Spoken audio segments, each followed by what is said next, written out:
day to each and everyone. Today, I will going to perform the activity 5 composed of downward block, punch, 45-degree kick, and axe kick. Salute, Kyungray.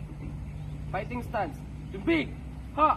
So first is the downward block, second is the punch, third is the 45 kick, and axe kick. Again, now, no count with shout, ready. Ha! Salute. So next, the reverse fighting stance. Okay, reverse fighting stance. Jumbi. Ha! So first is the downward block.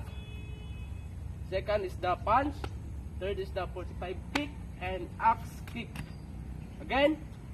Now, no count with shout. Ready. Ha! Salute. Yung right.